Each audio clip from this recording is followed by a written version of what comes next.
Olá pessoal, eu sou a Laristela e esse é o Conversa e Chá. Hoje eu vim aqui pra gente fazer uma resenha de livro, que é Hibisco Roxo. É um livro da Chimamanda Adichie.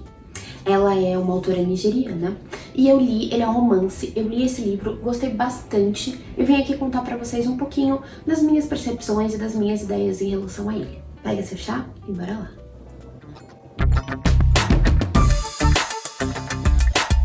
A Chimamanda tem sido uma autora muito referenciada, muito falada nos últimos tempos, e eu particularmente adoro isso, porque ela é uma autora declaradamente feminista, é uma autora nigeriana, que faz com que a gente saia daquele centro, daquela hegemonia de sempre falar de autores estadunidenses ou de autores europeus, não. Aqui ela traz um olhar da vivência dela na Nigéria, um país africano, que viveu uma colonização muito forte da Inglaterra, e uma colonização muito negativa também. Como todo momento de colonização, houve muita quebra da cultura, houve muito silenciamento da cultura daquele país, e ela traz isso de forma muito vibrante, muito importante nos livros que ela escreve, e eu acho que o Hibisco Roxo é um livro que traz isso de forma muito forte e muito impactante. Esse livro ele é um romance, ele narra a história de uma família nigeriana que é extremamente religiosa, e que tem como figura central um pai que é bastante abusador, bastante violento, bastante rígido em todas as suas ideias, todos os seus valores. Mas quem narra pra gente é a Kambili, eu espero que esteja falando de forma certa, mas é a Kambili, e ela é uma adolescente de cerca de 14 anos que conta pra gente essa história pela perspectiva dela. Pode ser que existam spoilers no meio desse vídeo, então fica bem atento. Se você é o tipo de pessoa que não gosta de ter nenhum indício da história, corre primeiro pra ler e depois vem assistir, mas não esquece de assistir. O que eu acho de mais belo nesse livro é que ele mostra pra gente que cada pessoa tem o seu tempo pra reagir às coisas que ela vive na vida. Então, o que eu tô querendo dizer com isso? Esse pai, ele é um abusador de todos ali, ele é a figura central que faz todo esse abuso, toda essa violência emocional e física e psicológica. E cada personagem que sofre esse abuso tem um timing, tem um momento pra se levantar contra esse abuso. Apesar do livro já começar trazendo uma cena do irmão se levantando, do irmão da Kambili se levantando contra esse abuso, essa primeira cena é resultado de uma construção que o livro vem mostrar depois, eu acho isso belíssimo, mas é resultado de toda uma construção, de todo um fortalecimento para que aquele personagem conseguisse se livrar daquela situação de abuso. Todas as outras personagens também, cada uma à sua maneira, vai se libertando dessa situação de abuso, e eu achei isso muito belo. Eu acho que eu particularmente tenho um olhar de que só existe uma forma, a gente tem que levantar de tal jeito e se opor de tal maneira contra a violência, e aqui esse livro me ensinou muito que não necessariamente, cada um à sua maneira vai se levantando, mas que é fundamental que exista um senso de comunidade, que existam outras pessoas que deem suporte para que você saia de uma situação de violência. Então, eu achei isso bárbaro.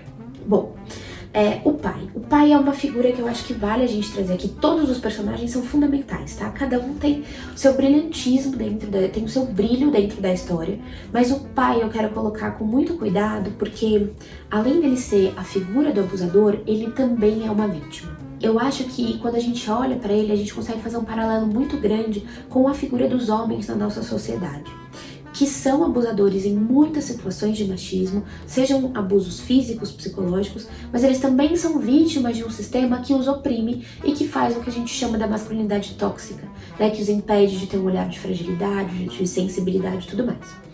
E isso é o que eu vejo muito forte no pai da Kambili aqui nesse livro. Por quê? Porque imaginem só, ele é um homem negro, nigeriano, que tinha toda uma relação com a sua cultura, e de repente vêm os ingleses e dizem: acabou, essa cultura que vocês fazem é completamente errada, o certo é isso aqui, ó, deixa eu mostrar pra vocês. E aí ele, junto com toda aquela geração, sofre uma pressão gigantesca de um colonizador que vem de fora, começa a impor hábitos e começa a dizer: o que vocês fazem é errado, vocês precisam se igualar a nós para serem corretos, para serem ideais. E aí, como acontece o tempo todo com as culturas, com as pessoas que são colonizadas, esse homem passa a se identificar com o opressor. Então o opressor, que é a cultura inglesa que vem colonizar, e o oprimido é ele, o nigeriano, ele passa a se identificar com o opressor e ele passa a se distanciar da cultura nigeriana e tentar reproduzir e reproduz esses hábitos ingleses. Então, ele passa a aderir à religião inglesa. Ele deixa de lado todas as religiões que faziam sentido para ele, que faziam sentido para a família, para a comunidade dele, coloca essas religiões como erradas, como demoníacas, afasta isso e coloca a família e ele nesse meio da religião inglesa.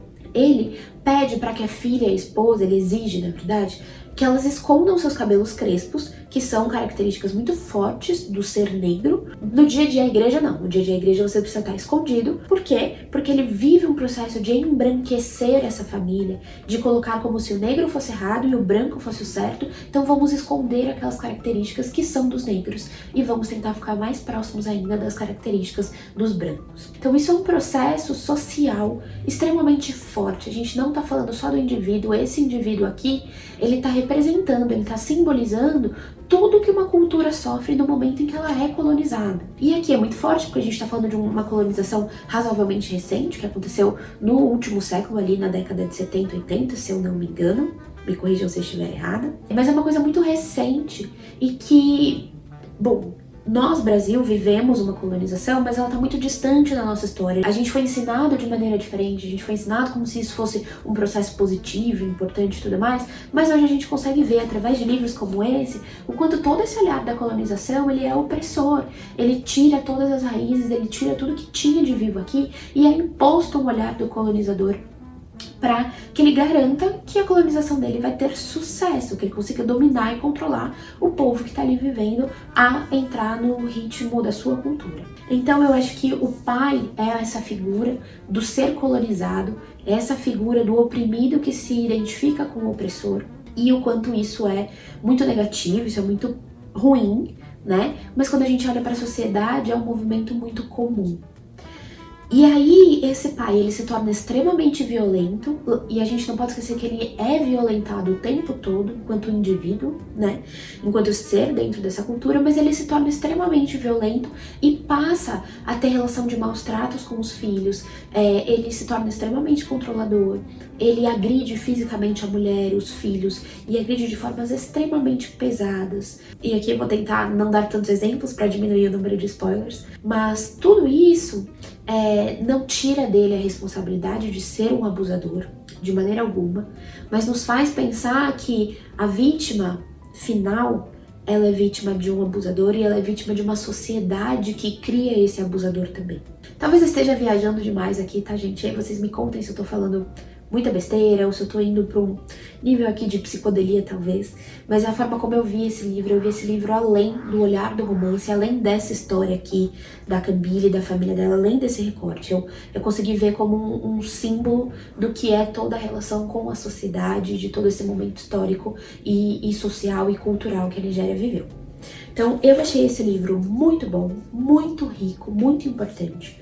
Super recomendo a leitura e quero muito saber o que vocês que já leram ou que estão nesse processo, o que vocês acham, o que vocês acharam, e eu quero que vocês me contem. Por favor, comentem aqui, eu quero saber quais foram as percepções de vocês. O final dele me deixou bastante frustrada, porque ele é um final, eu acho que eu tava esperando um final Disney, sabe? Romance, felizes para sempre, essas coisas todas. E ele é um final real, o que é super coerente, então tá tudo certo. Eu me frustrei, mas eu que lute, não é mesmo? Espero que vocês tenham curtido essa resenha. Me contem se eu dei muitos spoilers e na próxima é pra eu falar um pouco menos. Me contem se vocês estão curtindo, o que vocês estão achando do livro. Não se esqueça de se inscrever no canal, de ativar as notificações.